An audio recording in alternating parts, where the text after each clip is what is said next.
1 kilo கத்தரிக்காய்னா ஒரு 15 காய் இருக்கணும்பா, இல்ல 10 காயாவது இருக்கணும்பா. அது 1 கிலோவை 10 காயை விளைவிக்கிறது கஷ்டம்ட்டு ஒரே காயை 1 கிலோ ஆக்குறான்பா.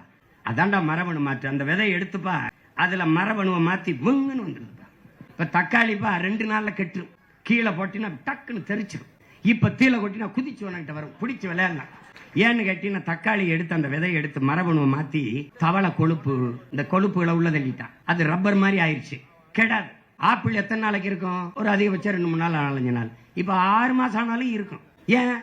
அதை எடுத்து மேல வேஸ்ல இந்த மெழுக தடவி அப்படியே வச்சிடறான். நீ எது ஒன்றை நம்பிக்கையோடு சாப்பிட முடியும்? வாழைப்பழத்தை சாப்பிடுவியா, இல்ல கொய்யா?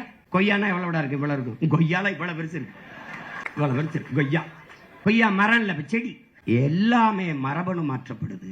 அந்த விதைகளை, அந்த உணவுப் பொருளை சாப்பிடும் போது மனிதனுடைய மரபணு மாறிடுது.